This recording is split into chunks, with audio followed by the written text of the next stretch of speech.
Welcome to this week's OK at Work with myself, Sarah Sawyer, my colleague, Russell Berger, and our guest today, which we have Ben Bohonowicz, who is joining us to talk about the Paid Family and Medical Leave Act, which is coming to Maryland, or it's a little bit delayed coming to Maryland. So we were expecting changes to be coming this year in 2025, but that is looking like it might not be the case. So what are some things going on with this Paid Family and Medical Leave Act, Ben? Thanks, Sarah. Well, just for some basics, the Maryland Family Program was actually passed several years ago. And until this most recent year, much of the actual framework of the program didn't come to fruition. So seeing the motion that was in place, many employers, carriers, the whole marketplace, if you will, started to get prepared for this program, which ultimately provides paid family leave to employees living in Maryland. And many of us went through the process of going through quoting with private plans and state plans. And just as this past Friday, we just got an update that the program will be paused at least for 2 years while additional considerations are taken into account here. And Ben, I know you work for RCM&D. I believe you're the division director of employee benefits. So this is something you've been tracking, I assume, since it was passed. Sure. The program itself was designed to provide employees with an opportunity to step away from work for a variety of reasons and get paid while they're doing that. Picture most common FMLA regulations, but with income tied to it. There were several opportunities available for an employer to select that coverage from either a private carrier, commercial plan, if you will, or the state plan. So several of our employer clients, just employers in this region, were going through that effort and that process now, determining what would be the best option for them. Despite this being paused, I think it really allowed for an employer to understand what type of leave do they have today, what type of products does this interact with, given the fact that there's opportunities for employees to take time away from work for themselves and for others. There was short-term disability coordination of benefits that were in play here. So I think there was an opportunity for employers to take a look holistically at how this program in itself impacted their offerings to employees, whether it was going to go in effect now or potentially in 2 years. It was certainly an exploration that many of our employers went through. It's something we've talked about on here in the past, is that paid family leave intersects with a lot of things that a lot of employers are already doing, whether that's general PTO, sick and safe leave, paid parental leave, short-term, long-term disability, whatever it might be. So a lot of what we were talking about is, as we get closer to implementation, which now we're further away from again, most likely, it's going to be really imperative for employers to coordinate these things and make sure that we're not paying double benefits. We either have to or want to pay some benefit, but we've got to get them aligned so that it's not more profitable to not be working than it is to be at work. But we had to get that right. And if paid family leave isn't coming into fruition, at least not anytime soon, that doesn't mean that issue has gone away. It's just one of the many pieces that are on the table is now removed, at least temporarily, but we still have some of those same issues. So Ben, what do you see from the employee benefits side that ties into that? Great question, Russell. So I think depending on the size employer we're speaking with, there is a varying degrees of benefits they have available, both that are just pure employer policy related benefits like sick and safe or PTO, to insurance products like short-term disability or long-term disability.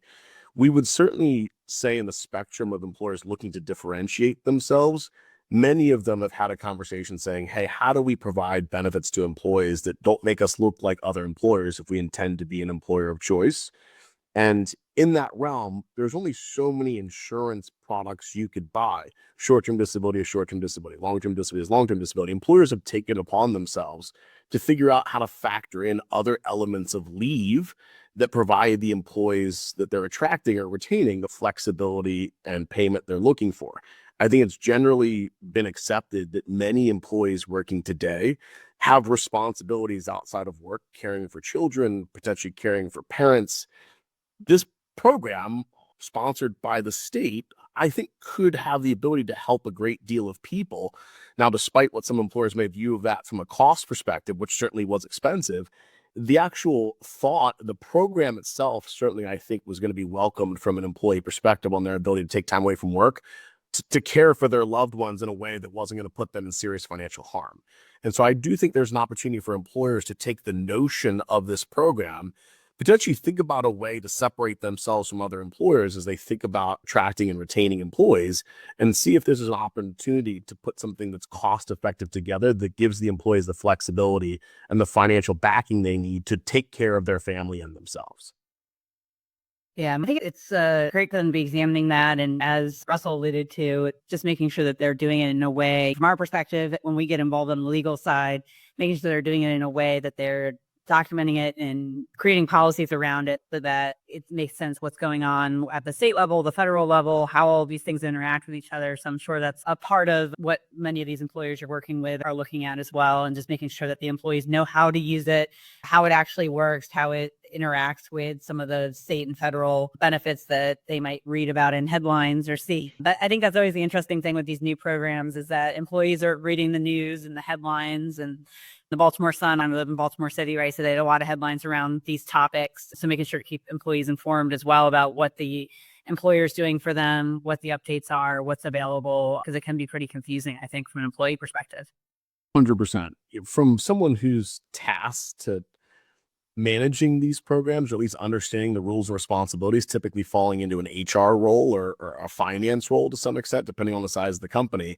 Many of the employers we work with that are here in this region are multi-state employers, right? They have employees that are spread across the country that live in a variety of different states that are either past this legislation or in the midst of trying to pass this legislation. Many of the employers we speak to find this incredibly challenging to say, how do I balance the 6 or 7 states that already have this legislation with the other 10 that are potentially coming online here? I see this being a conversation we'll continue to have for many, many more years, unless something happens at a federal level to basically blanket what the expectation should be for all employees nationwide. There doesn't seem to be any level of standardization that happens between these states that are passing these paid family leaves. If anything, what we see is it's almost a way to either make it richer in benefit, potentially more complicated. It's almost a one-upping that we see from state to state to state that are passing these new elements of legislation, which make it incredibly cumbersome from an employer perspective to understand the rules, communicate it effectively, manage it appropriately. It's challenging. Yeah, I like the term blanket because sometimes that's what we do as employment counsel, say, and clients say, well, I want to do something that's compliant every year, everywhere. And actually, I want to give more benefit than any of these states require. We say, great. But now, like you said, there's a bunch of different states that do basically the same thing, but they all do it differently enough. You need to customize it state by state and say, okay, well, we want everyone to end up here, but states are all kind of different parts down here. So how do we gap fill and how do we write a policy that gets everyone to that same kind of equal footing, whatever the employer wants to provide as the benefit? So I think it's a really important point.